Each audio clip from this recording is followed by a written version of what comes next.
Nasa original server na nga ang bagong hero na si Marcel. Ipapaliwanag ko sa inyo ng mabuti kung ano ang kayang gawin ng kanyang mga skills. Hindi mo kasi siya mamamaximize at magagamit ng maayos kung hindi mo alam ang mga mechanics at combo na ito. Yan ang tatalakayin at pag-aaralan natin ngayon. So yan, pinapakilala ko sa inyo si Marcel at si Clemar. Si Marcel yung mismong tao at yung kanyang camera ay may pangalang Clemar. Kasi may buhay din yung camera niya, guys. At siya ay isang support.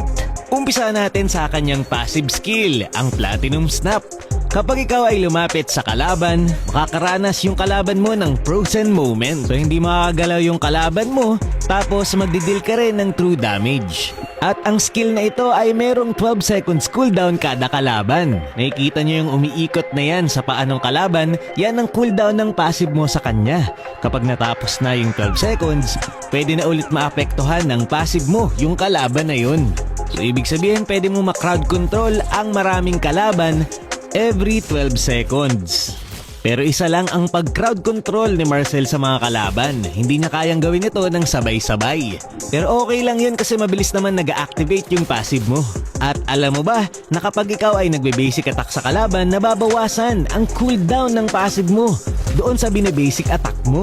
Kada basic attack mo nababawasan ng 1 segundo ang cooldown ng passive mo sa kalaban na yun. Sinubukan ko ngang mag-attack speed item pero nakalagay mismo sa kanyang passive, hindi ka magbe-benefit sa extra attack speed. Kaya naman hindi sobrang bilis ng attack speed ko kahit full attack speed item ako. At dahil support nga itong si Marcel, tuwing ikaw ay lalapit sa kalaban, makakagain ka ng shield.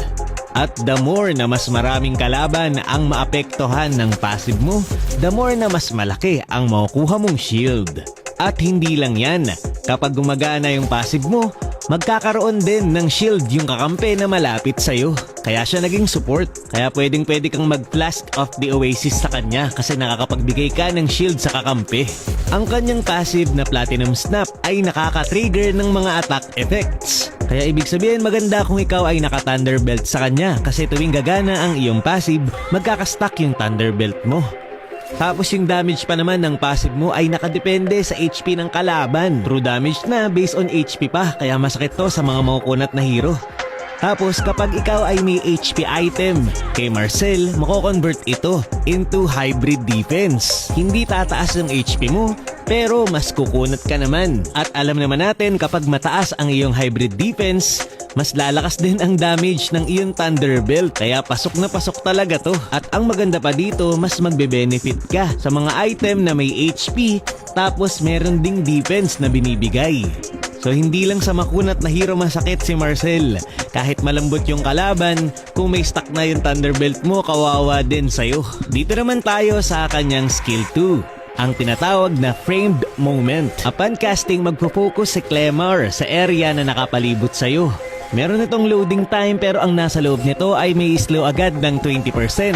Tapos kapag nakumpleto na yung loading time ng iyong skill 1, may immobilize yung kalaban na nasa loob nito sa loob ng 1 segundo. Kahit ilan pa yung kalaban basta nasa loob ng iyong skill 1, may immobilize yan. Dito naman tayo sa kanyang skill 2 na may pangalang tracking shot.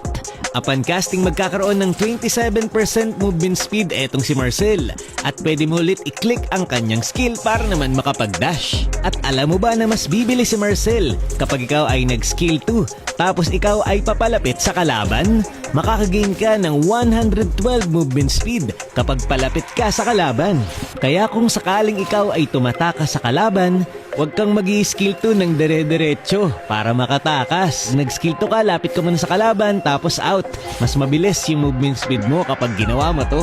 Meron ding combo ang kanyang skill 1 at skill 2. Kapag ikaw ay nag-cast ng iyong skill 1, tapos nag-dash ka, gamit ang iyong skill 2 may iwan yung skill 1 mo sa location kung saan ka nag-dash. Maganda to pang initiate, lalo na kung nasa torre yung kalaban. Kapag tumatakas ka sa kalaban, pwede rin para ma-immobilize yung mahabol sa'yo. And last, yung kanyang ultimate na may pangalang Golden Hour. Upon casting, mapoprosen ang lahat ng bagay sa loob ng ultimate ni Marcel. Mapoprosen ang lahat ng nasa loob ng ultimo sa loob ng 3 segundo, bukod sa'yo. Sa loob din ng iyong ultimate, bibilis ang iyong movement speed. Samahan mo pa ng iyong second skill kaya mas bibilis ka talaga. Lalo na kapag ikaw ay papalapit sa kalaban.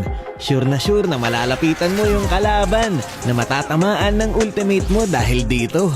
At alam mo ba, na kapag tinamaan ng ultimate mo yung kalaban, marereset ang cooldown ng passive mo sa kanya. Kaya pwede mo ulit itong lapitan para mag-deal ng passive damage.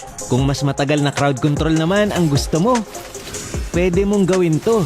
Pag tinamaan mo ng ulti yung kalaban, antayin mo bago matapos yung ulti mo, bago mo lapitan para ma-crowd control ulit. Dapat mong tandaan na hindi nga pala nag-flicker ang kanyang ultimate.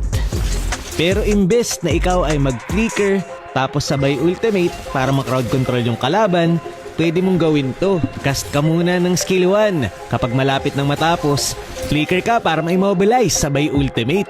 Para hindi makatakas yung kalaban. Kung papanoorin mo ng mabuti, immobilized pa yung kalaban. Kaya hindi siya makatakas habang charging pa ang iyong ultimate. Kaya pwede talaga ang trick na ito kay Marcel panggulat sa mga kalaban. And yes, halos lahat nga ay napapatigil ni Marcel. Kahit yung Torre, yung atake ng Torre, yung Lord, dito Wanderer, ang hindi niya lang napapatigil ay yung base at yung mga skill na hindi projectile effect.